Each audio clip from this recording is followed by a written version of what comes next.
Good afternoon, students. Today we will study about the accounting treatment on dissolution of firm. On dissolution of firm, the firm ceases to conduct business. Means the business is stopped. They have to settle their accounts. So at the time of dissolution of firm, books of account are to be closed. ਜਿਹੜੀ ਵੀ company ਦੀ ਆਪਣੀ books ਜਾਂ accounts ਖੁੱਲ੍ਹੇ ਹੁੰਦੇ ਆ ਉਹਨਾਂ ਨੂੰ ਆਪਾਂ ਬੰਦ ਕਰ ਦਿੰਦੇ ਆ। ਐਸੈਟਸ ਰੀਅਲਾਈਜ਼ ਹੋ ਜਾਂਦੇ ਆ, ਲਾਇਬਿਲਿਟੀਜ਼ ਆਪਾਂ ਪੇਡ ਆਫ ਕਰ ਦਿੰਦੇ ਆ ਐਂਡ ਅਗਰ ਕੋਈ ਬੈਲੈਂਸ ਬਚਦਾ ਆ ਤਾਂ ਉਹ ਪਾਰਟਨਰਸ ਦੇ ਵਿੱਚ ਉਹਨਾਂ ਦੇ ਪ੍ਰੋਫਿਟ ਸ਼ੇਅਰਿੰਗ ਰੇਸ਼ੀਓ 'ਚ ਡਿਸਟਰੀਬਿਊਟ ਕਰ ਦਿੰਦੇ ਆ। So 3 types of accounts prepared ਹੁੰਦੇ ਆ, realisation account, partners capital account and bank or cash account.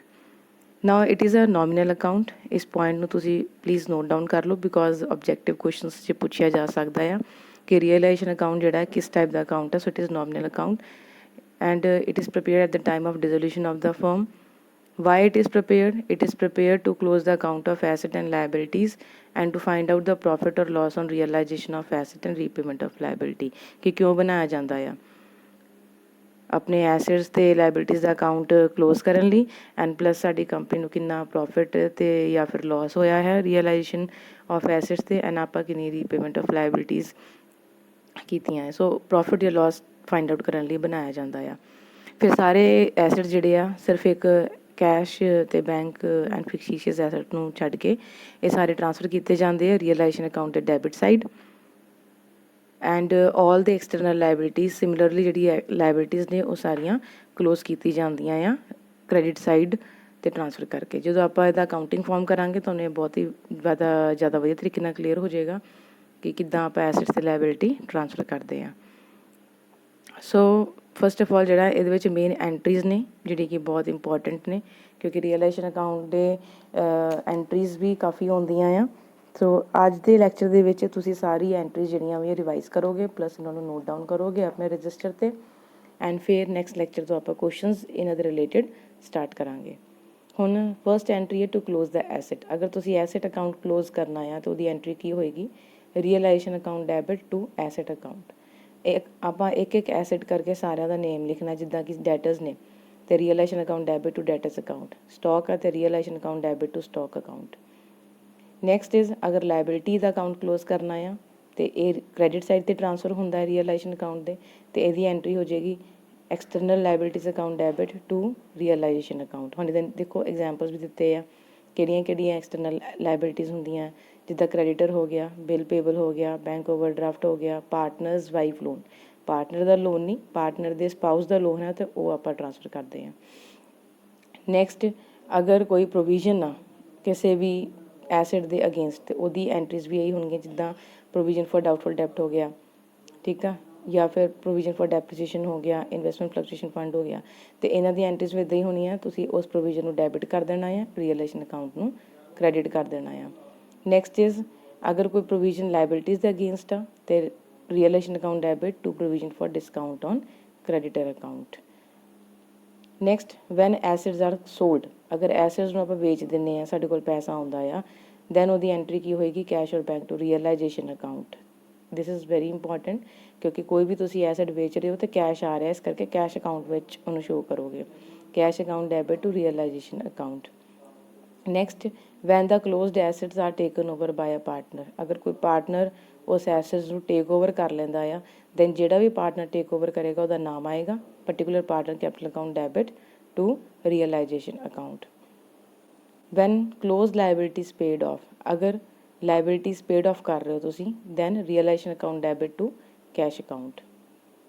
Next when liabilities taken over by a partner. ਅਗਰ ਕੋਈ ਪਰਟੀਕੂਲਰ ਪਾਰਟਨਰ ਲਾਇਬਿਲਿਟੀਜ਼ ਨੂੰ ਪੇਡ ਆਫ ਕਰ ਰਿਹਾ ਆ then realisation account debit to particular partner capital account. ਉਸ partner ਦਾ name ਲਿਖੋਗੇ ਜਿਹੜਾ ਵੀ ਕੋਈ ਉਸ ਲਾਇਬਿਲਿਟੀ ਨੂੰ ਟੇਕ ਓਵਰ ਕਰੇਗਾ। Apart from this when the realisation expenses are paid. ਅਗਰ ਰੀਅਲਾਈਜੇਸ਼ਨ ਐਕਸਪੈਂਸਿਸ ਪੇਡ ਹੋ ਰਹੇ ਆ ਦੈਨ ਉਹਦੀ ਐਂਟਰੀ ਹੋਏਗੀ realisation account debit to cash ਔਰ ਬੈਂਕ ਅਕਾਊਂਟ। ਐਂਡ ਅਗਰ ਕੋਈ realisation expense partner take over ਕਰ ਰਿਹਾ ਦੈਨ ਉਹਦੀ ਐਂਟਰੀ ਹੋਏਗੀ realisation account debit to particular partner capital account. So you have to note down these entry one by one. ਜਿੰਨੇ ਵੀ ਸਬ heads ਲਿਖੇ ਆ ਇੱਦਾਂ ਹੀ ਸਬ ਹੈਡਿੰਗਸ ਲਿਖ ਕੇ ਤੁਸੀਂ ਇਹਨਾਂ ਦੀ ਐਂਟਰੀ ਨੋਟ ਡਾਊਨ ਕਰਨੀਆਂ, ਲਰਨ ਕਰਨੀਆਂ ਆ ਬਿਕੋਜ਼ ਅਗਰ ਐਂਟਰੀਜ਼ ਲਰਨ ਹੋਣਗੀਆਂ ਤਾਂ ਹੀ ਤੁਸੀਂ ਕੁਐਸਚਨ ਕਰ ਪਾਓਗੇ। ਬਹੁਤ ਈਜ਼ੀ ਚੈਪਟਰ ਹੈ ਪੂਰੇ ਤੁਹਾਡੇ ਪਾਰਟ ਏ ਦੇ ਵਿੱਚੋਂ। ਵੈਨ ਦਾ amount realised from unrecorded asset. ਹੁਣ ਮੰਨ ਲਓ ਕੋਈ ਅਨਰਿਕਾਰਡਡ ਐਸੈਟ ਆ ਅਤੇ ਉਹਨਾਂ ਨੂੰ ਸੇਲਡ ਆਊਟ ਕਰਕੇ ਤੁਸੀਂ ਕੋਈ ਕੈਸ਼ ਰਿਅਲਾਈਜ਼ ਕੀਤਾ ਅਤੇ ਉਹਦੀ ਜਨਰਲ ਐਂਟਰੀ ਹੋਏਗੀ ਕੈਸ਼ ਔਰ bank account debit to realisation account. And ਅਗਰ ਕੋਈ ਅਨਰਿਕਾਰਡਡ ਐਸੈਟ ਆ ਪਾਰਟਨਰ ਨੇ ਟੇਕ ਓਵਰ ਕੀਤਾ ਆ ਅਤੇ ਉਹਦੀ ਐਂਟਰੀ ਹੋਏਗੀ particular partner capital account debit to realisation account. When payment of an unrecorded liability, ਇਹਦੀ ਅਗਰ ਕੋਈ ਅਨਰਿਕਾਰਡਡ ਲਾਇਬਿਲਿਟੀ ਪੇ ਹੋ ਰਿਹਾ ਤਾਂ ਕੈਸ਼ ਅਕਾਊਂਟ 'ਚ ਚਲਾ ਜਾਏਗਾ realization to cash account. And when unrecorded liability is taken over by partner, then realization account debit to particular partner capital account. Settlement with outside liability, ਮੰਨ ਲਓ ਹੁਣ ਕਈ ਵਾਰੀ ਕੀ ਹੁੰਦਾ ਹੈ ਕਿ ਜਿਹੜੇ ਲਾਇਬਿਲਿਟੀਜ਼ ਨੇ ਕ੍ਰੈਡੀਟਰ ਹੋ ਗਿਆ ਉਹ ਕਈ ਵਾਰੀ ਸਾਡਾ ਐਸੈਟ ਟੇਕ ਓਵਰ ਕਰ ਲੈਂਦੇ ਆ ਕਿ ਠੀਕ ਹੈ ਤੁਸੀਂ ਸਾਨੂੰ ਕੈਸ਼ 'ਤੇ ਪੇਮੈਂਟ ਨਾ ਕਰੋ, ਸਾਨੂੰ ਐਸੈਟ ਦੇ ਦਿਓ, ਅਤੇ ਉਹ ਐਸੈਟ ਰੱਖ ਕੇ ਹੀ ਆਪਣਾ ਸਾਰਾ ਪੇਮੈਂਟ ਕਲੀਅਰ ਕਰ ਲੈਂਦੇ ਆ। ਉਸ ਕੇਸ ਦੇ ਵਿੱਚ ਕੋਈ ਵੀ ਐਂਟਰੀ ਨਹੀਂ ਹੋਏਗੀ, ਨੋ ਐਂਟਰੀ ਇਜ਼ ਰਿਕੁਆਇਰਡ।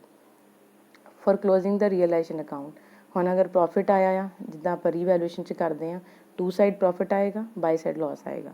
ਅਗਰ ਪ੍ਰੋਫਿਟ ਆਇਆ realisation account debit to partners capital account, and ਅਗਰ ਲਾਸ ਆਇਆ partners capital account debit to realisation account.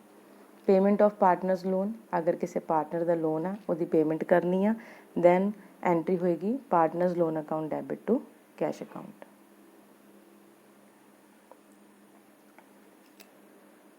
Receipt of partners loan, ਅਗਰ ਤੁਸੀਂ ਕੋਈ ਕੈਸ਼ ਰਿਸੀਵਡ ਕੀਤਾ ਆ ਪਾਰਟਨਰਸ ਲੋਨ ਦੇ ਅਗੇਂਸਟ ਦੈਨ ਉਹਦੀ ਐਂਟਰੀ ਰਿਵਰਸ ਹੋ ਜਾਏਗੀ ਕੈਸ਼ ਔਰ bank account debit to partners loan account.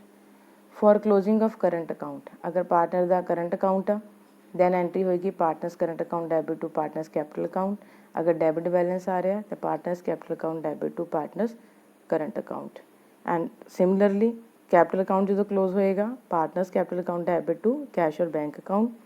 And for closing ਦਾ ਕੈਪੀਟਲ ਅਕਾਊਂਟ ਕੈਸ਼ ਔਰ bank account debit to partners capital account. ਮਤਲਬ ਦੋਵਾਂ ਵਿੱਚੋਂ ਇੱਕ ਹੀ ਐਂਟਰੀ ਹੋਣੀ ਆ, either 21st entry or either 22। It depends upon the balance ਕਿ ਡੈਬਿਟ ਬੈਲੈਂਸ ਆਇਆ ਕਿ ਕ੍ਰੈਡਿਟ ਬੈਲੈਂਸ ਆਇਆ। ਸੋ ਇਹ ਤੁਹਾਡੀ ਜਨਰਲ ਐਂਟਰੀਜ਼ ਨੇ। ਫਿਲਹਾਲ ਤੁਸੀਂ ਸਾਰੀਆਂ ਐਂਟਰੀਜ਼ ਇਹ ਨੋਟ ਕਰਨੀਆਂ ਆ। ਐਂਡ ਨੈਕਸਟ ਲੈਕਚਰ ਦੇ ਵਿੱਚ ਤੁਹਾਨੂੰ ਪਹਿਲਾਂ ਤਿੰਨਾਂ ਅਕਾਊਂਟ ਦੇ ਟੈਬੂਲਰ ਫਾਰਮ ਜਿਹੜੇ ਮਤਲਬ ਪ੍ਰੈਕਟੀਕਲ ਕਿ ਕਿੱਦਾਂ ਡਰਾਅ ਕੀਤੇ ਜਾਂਦੇ ਆ ਉਹ ਦੱਸੇ ਜਾਣਗੇ। After that we will start the questions. Okay, so note down these entries. Thanks and have a nice day.